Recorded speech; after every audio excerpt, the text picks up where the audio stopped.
Hi, I'm Gemma, and this is Gemma Reads Her Writing. You might already know me from my other channel, but this channel is going to be all about my writing. I only write humour.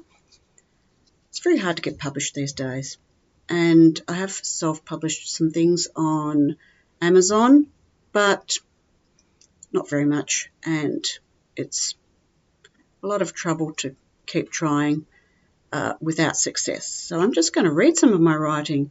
If I make money out of it, I do. If I don't, well, if people at least enjoy it, that's something, and be nice just to get it out there. All right, today I'm going to read a short story. So this is called The Train Trip, and my writing name is Gemma Conway.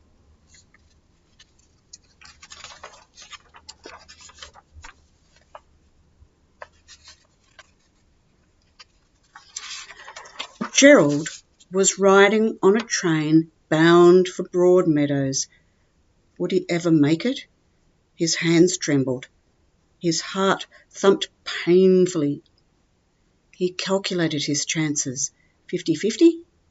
75-25? No, better not be too optimistic.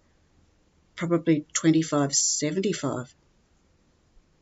The train stopped and a man entered Gerald's carriage. On his arms were tattoos.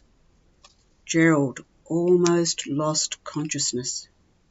He chastised himself. He must stay alert. He must. He would have a better chance of survival if he could defend himself.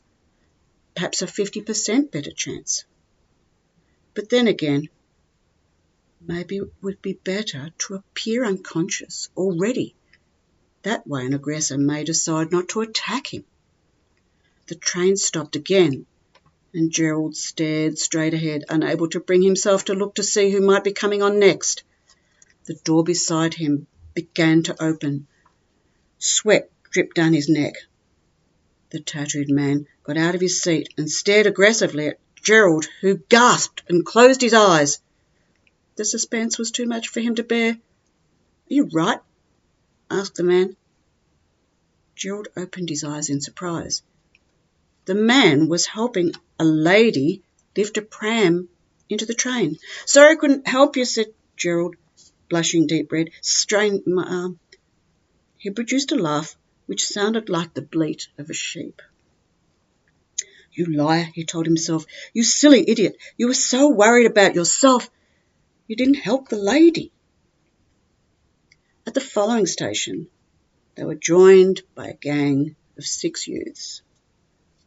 While Gerald became stone-like, they walked in a surly manner from one end of the carriage to the other and then back again. Finally making up their minds, they sat down, except for one. He went back to where Gerald was. "Hello, darling," he said, smiling at Gerald and displaying dark-coloured teeth. Gerald gave his bleating laugh, and the boy went into hysterics. He called to his mates, "Hey, fellas, come here and see this." They did so, and Gerald sat smiling at them with his mouth, but grieving with his eyes. The one with bad teeth put his legs across Gerald's lap. The others sprawled over the empty seats nearby and gave Gerald, who was having trouble breathing by now, their entire attention. "Hello," squeaked Gerald to the legs on his lap. "What's your name?" "Killer."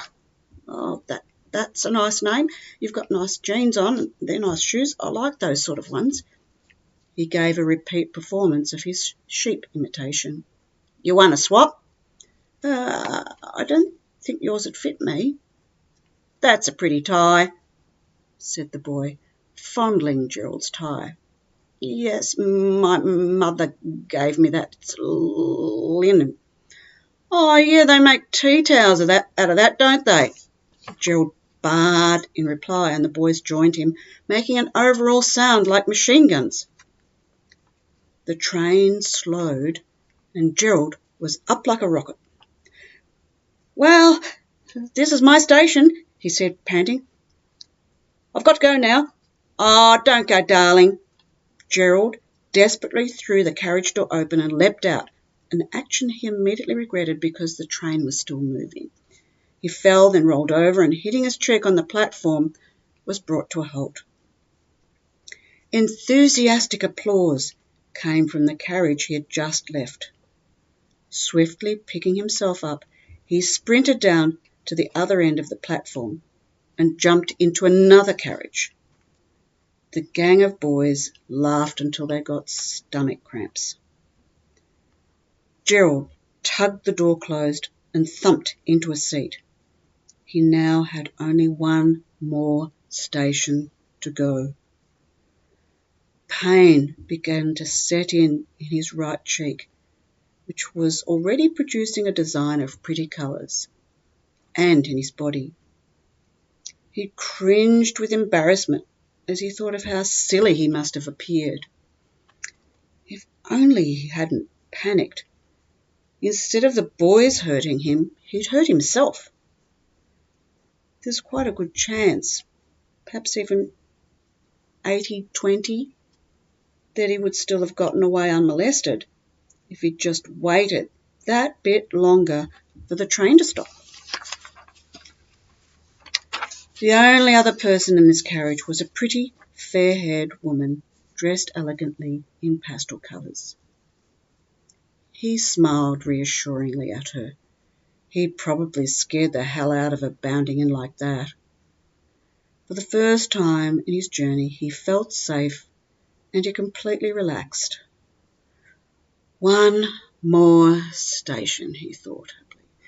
Then this whole ordeal will be over. He closed his eyes and thought how soporific the movement of the train was. His chances of getting through without further mishap were now probably as high as 99-1. "Put your hands up," ordered a voice which was right in front of him. He opened his eyes to see the woman standing before him, pointing a gun at his nose. Gerald obeyed her, and she felt inside his jacket. "Where's your wallet?" she asked angrily. "In there," replied Gerald huskily. "It is not." "Where is it?" asked Gerald, hardly knowing what he was saying. "It's your wallet," said the woman furiously. "How should I know?" Gerald stared helplessly up at her. "Stand up," she ordered, and Gerald, surprised that he could move at all, did so. The woman felt the pockets in the sides of his trousers. Discovering nothing but an ironed handkerchief, she spent a little time swearing loudly. The train stopped at Broadmeadows Station and, quickly pocketing her gun, she dashed out, climbed over the wire mesh fence and ran away.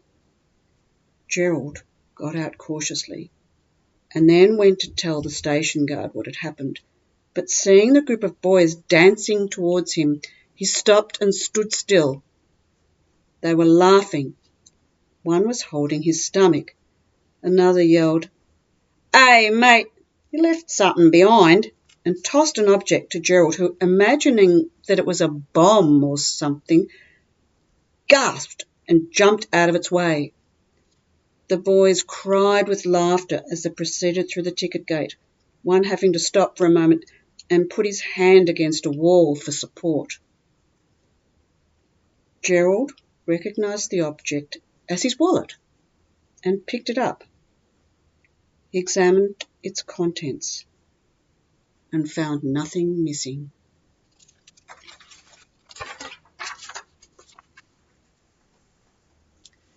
The end.